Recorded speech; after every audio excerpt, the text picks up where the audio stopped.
Okay,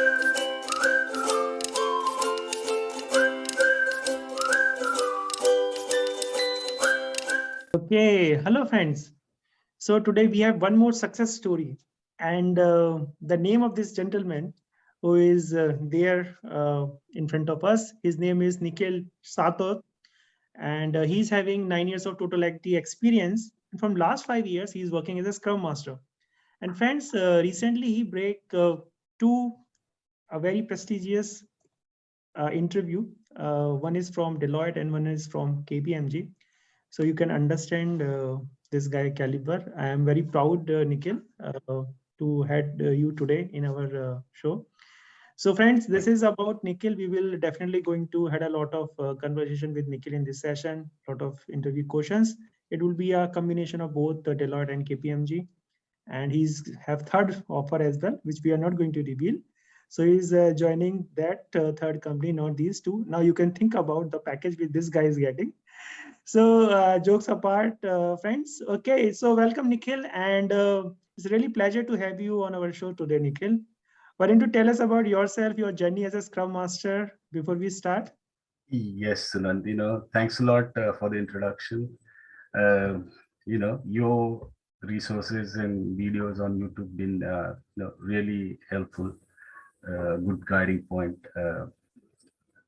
If someone new wants to learn, you can refer to those as a resource. As far as my experience, over the years, the experiences that I've gained uh, has enabled me to be an effective Scrum Master. In my opinion, a Scrum Master should focus on three major characteristics. He should be an excellent organizer, he should be a good disruptor, and he should be an excellent negotiator. Say, for example, starting a meeting or a ceremony, a Scrum Master should ensure everyone in the room is aligned and the agenda of the meeting, objective of the meeting, and the outcomes are clear. Make sure the team stays on track and their discussion and time management to get some sort of outcome out of the meeting. My recent project involved customization and software enhancement, aiming at improving backend system for a financial institution. As a Scrum Master, I was responsible for defining the scope, analyzing needs and solutions, devising different strategies, collaborating with the stakeholders, ensuring milestones are achieved and are as per the defined timeline. Uh, Again, other responsibilities included facilitating backlog grooming, backlog refinement throughout the project, sprint planning, daily stand-ups, sprint review, sprint retrospective. As a Scrum Master, I kept the organization on track and focused on what mattered, cleared any impediments, obstacles, and protected my team from any distractions. Assisted the product owner with product backlog grooming, working on user stories, acceptance criteria, getting a working agreement with the team for a definition of ready, definition of done, or and as a Scrum Master, I made sure team members were well trained and understood the agile way of agile.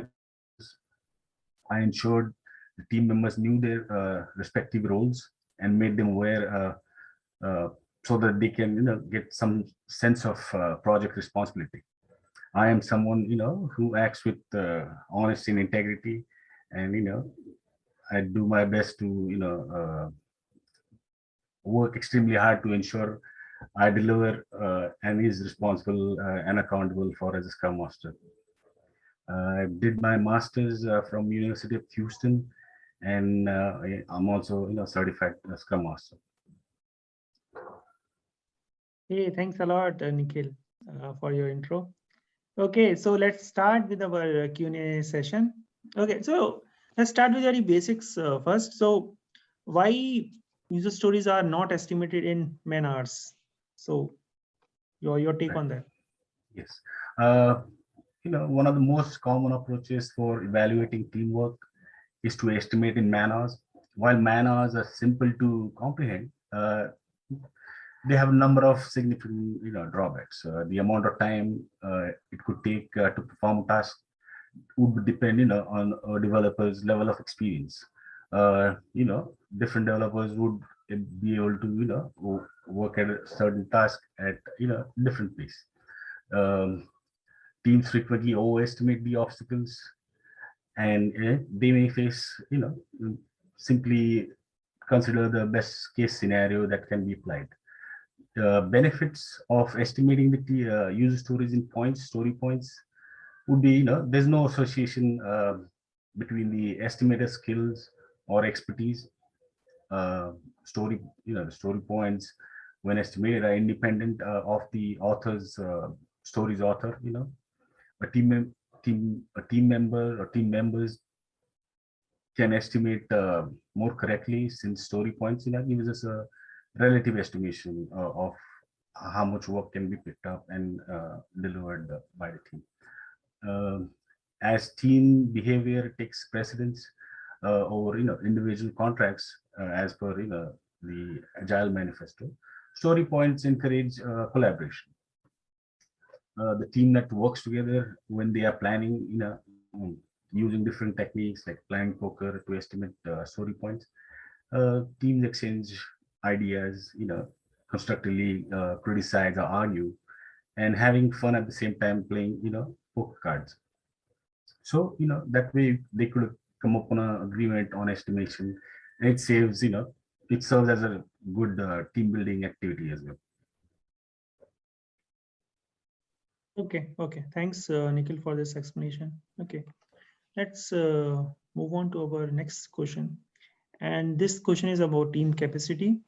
So, as a Scrum team, how you guys calculate or work out your team capacity, and what will be your approach if your team is pretty new compare to if your team is pretty experienced and mature? So, would you like to take this query, Nikhil? Yes, yes. Certainly, team capacity is a byproduct of, the total number of Scrum team members multiplied by the number of productive days a team member have. Right now, uh, my team's current velocity is 32, and it's we have 6 team members. Say they are available 8 hours a day, so the team's capacity would be, 6 into 8 into, say, for a 2 week sprint we could have 10 productive days. So that could, we could get a figure of 480 hours. um, would be the absolute uh, time that, the team can work. But that's not, the actual capacity. It's relative capacity or relative estimation can be, done by, I usually use a focus factor from zero point 0.6 to zero point 0.8. If it's a team that's new to Scrum, I try to use, a lower focus factor, like zero point 0.6, to come up with the number. So multiply the focus factor to, the hours team's capacity we calculated. So it comes around 480 into 0.6. You could get say 288. So you minus the 288 out of the 480 would give you, 192 hours that the team can spend on sprint planning, sprint review, uh, daily Scrum, all the backlog grooming, all the ceremonies that need to be worked on. And if a team is experienced, are mature, are able to, deliver what capacity, and always able to reach the goals and, meet the velocity, so we could use, try using different ways, like a higher focus factor, wherein, there's less work spent on, ceremonies, and more work spent on, being productive. Okay, Nikhil. And just for interest of our audience, could you please tell us what is this focus factor, Nikhil? Yes, see, it is vital to always consider your team's capacity, a direct function of focus factor.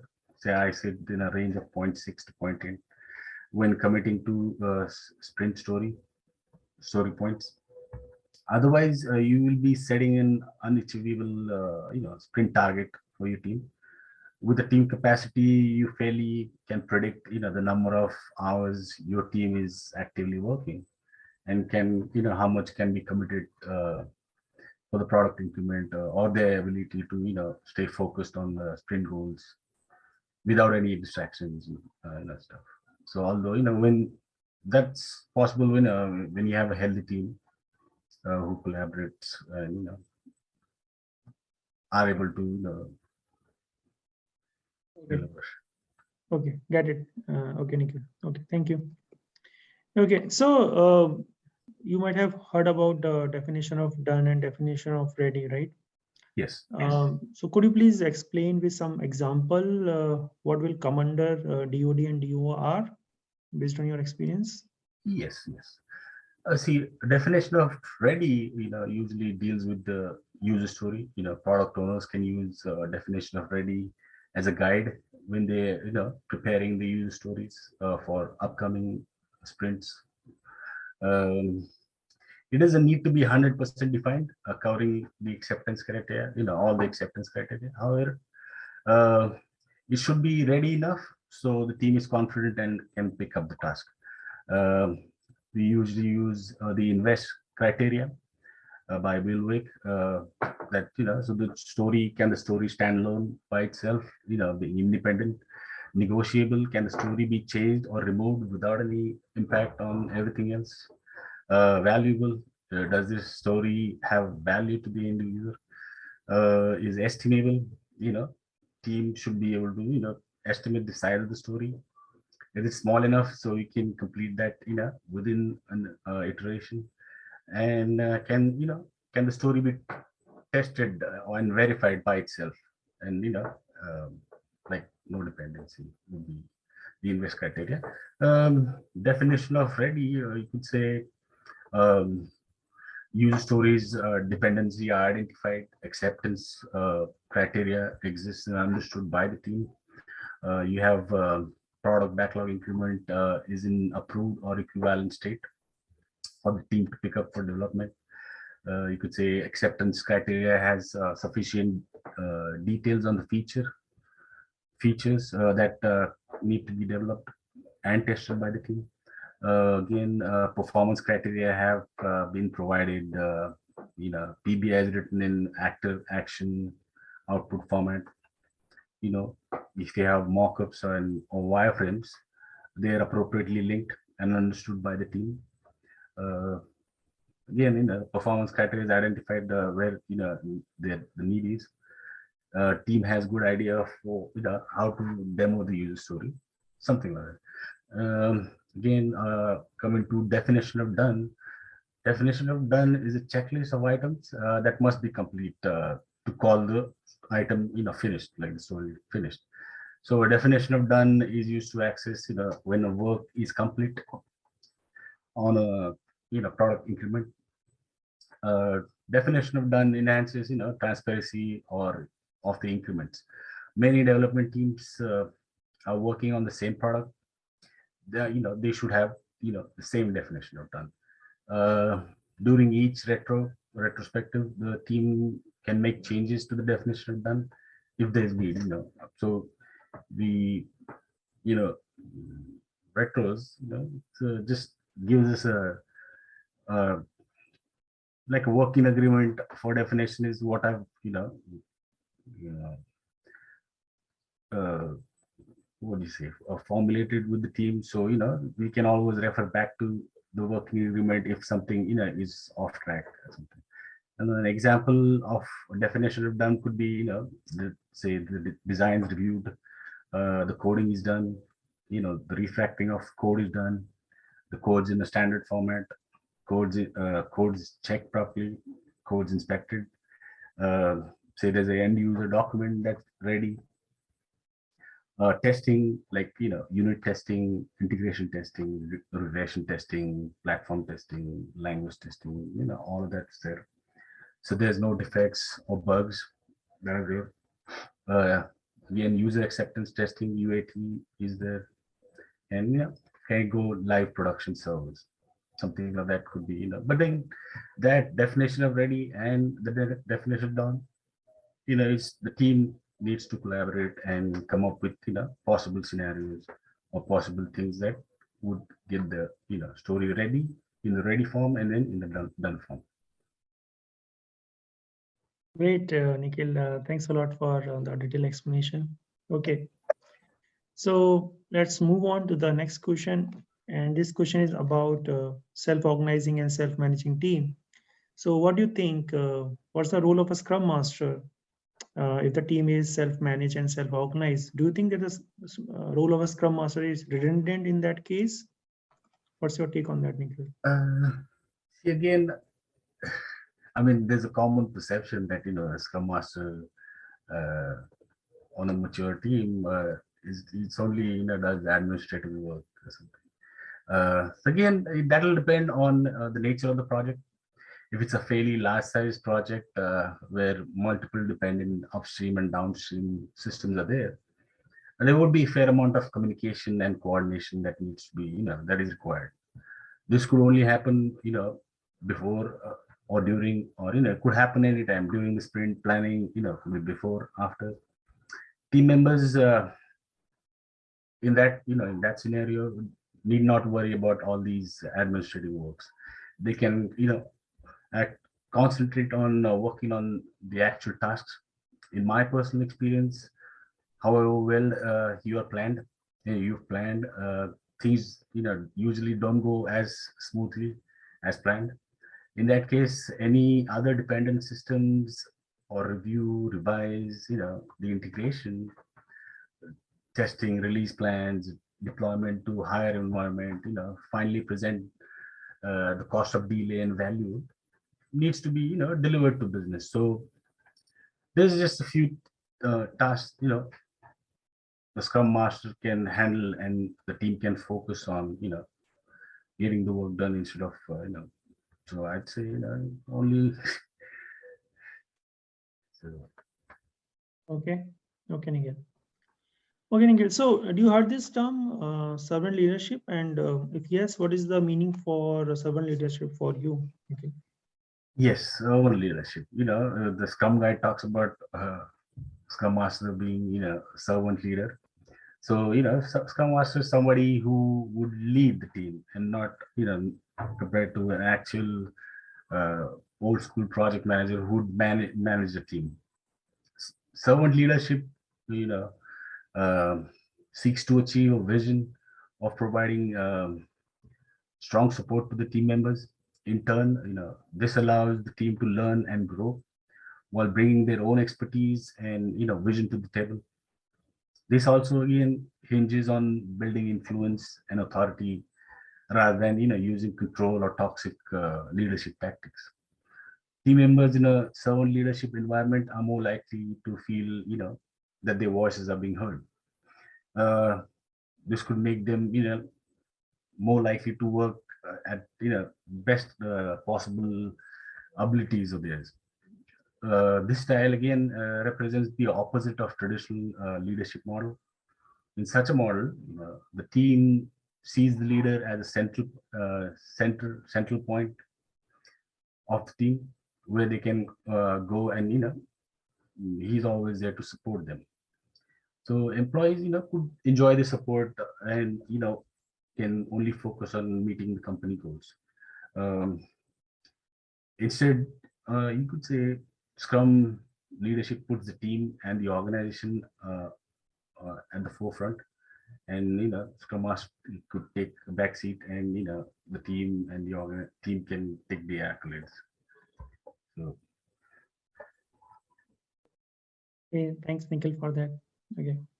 And what do you think, according to you, what is the most important agile values which we as a Scrum Master should demonstrate in real life and within our organization or within our team? What do you think about that, Nikhil?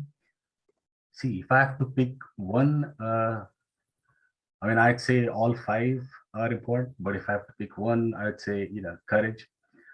Scrum team members, have the courage to do the right thing and are able to work on tougher problems. Say, for example, it takes courage to point out a mistake, when correcting someone, could cost someone some time. It takes more courage if that mistake was made by, say, a superior to you. Having courage also means, tackling different challenges head on, rather than, procrastinating on passing them off to, a colleague or something. So demonstrate courage by taking on difficult tasks. Show focus by keeping up with to your schedule.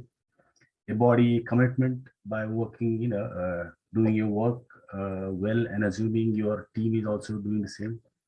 Respect your team, respect your team members by trusting them to get the work done independently. Um, Model openness by admitting your mistakes and communicating both honestly and kindly would be, would uh, help the team improve.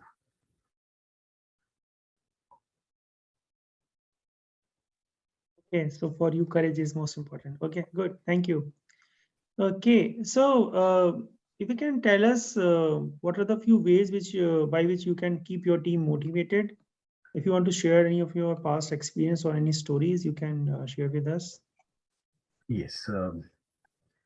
See how the first thing you can do to motivate people is to, do not demotivate. I mean, do the opposite. Don't do the opposite. The things that motivate people on a job are different from things that demotivate them. So try not to demotivate them. Bad environments, low salaries, bureaucratic rules could be examples of things the people or team members are unhappy.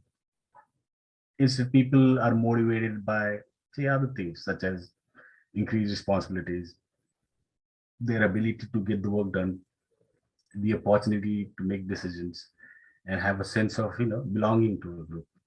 Um, Shaping a continuous improving environment, developing growing paths for individuals and the team. Um, Again, team is able to remove impediments and helping people to continue working in their area of control. So that could, all those things could keep the team motivated. Me with communication, working with the product owner, to ensure transparent product vision and meaningful sprints are happening. First, the communication, there should be transparency, facilitate team communication, and stakeholders, should be kept in the loop. Uh, you acknowledge that person that is least capable of doing her best. You always have a mindset that, everyone is doing their best to achieve, the common goal. So make the person, evaluate his or her own performance, initiate a discussion possible, for further improvements if you see something that, needs to be brought up, you know so those could be things that could, ways you could motivate team members. Okay, okay. Thanks, thank you. Okay, this one is a little tricky. So, what do you think your weakness as a Scrum Master, and what you are doing to work on that weakness? Right. I mean, weakness, it could be right now, with the work from home and COVID being around. One of the most common weaknesses, I'm pretty sure every Scrum Master would be facing is that, teams are distributed geographically. So you could have somebody who's working in different time zones, and when teams are not virtual and not working in a common space, there could be delays, network issues, cultural or, regional issues, different time zones, as I said, different working hours to, to get them to overlap and get the message across, could be, I would say, I mean, you could say that as a weakness, but, but if there was a better way to overcome that, but you try to do the best of what, of what the situation right now, and, so I'd say geography, distributed teams would be a challenge or weakness for a Scrum Master. It becomes difficult for me as a Scrum Master to get everyone connected and collaborate at the same time on or brainstorm. Okay. Okay. Thank you for that. Thanks.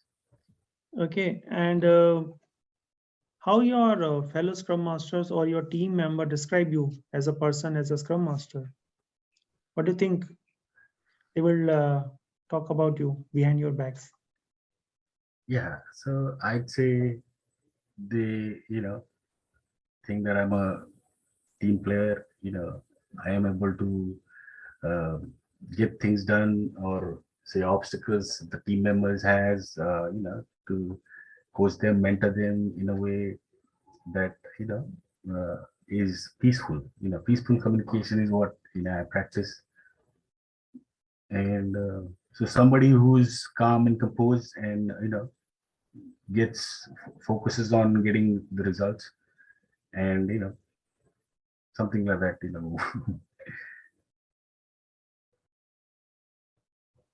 Okay. Okay. Thanks, Nikhil. Okay. So, what do you think, like, as a Scrum Master, what is the reward which we get? Because we know that the Scrum Master is in a way, it's a kind of thankless job because it's most about team, and team will be always the center of focus, right? So, what do Yes. you think about how you feel when someone will got rewarded, maybe within your team? What is your thought process at that time? See, like the role of Scrum Master, like we spoke about earlier, servant leadership. So, me, I'm there to, get the team, push the team towards attaining, our goal. So that would, that doesn't mean I act like a Scrum mom and, try to enforce things, but be like a mom wherein, uh,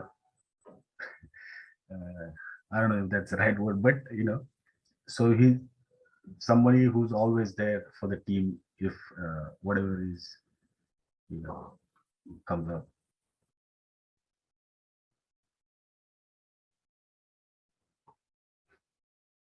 Okay. Okay.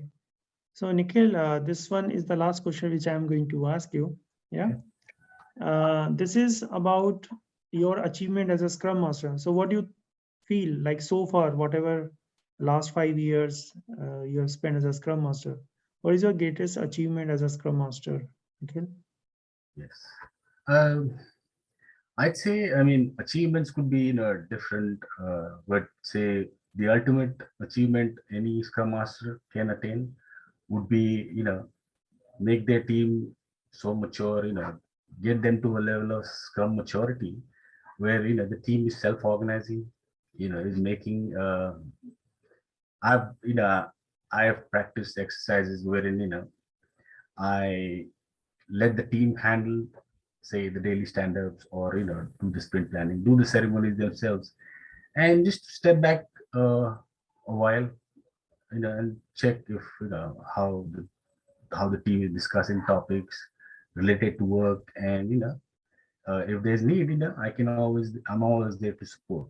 But uh, you know, but I mean, I try not to intervene or facilitate the meeting and see if the team is able to, you know, most of the organization these days, they want to achieve a higher productive Scrum team who can deliver at a faster pace. But, ideally, sometimes it depends on project to project.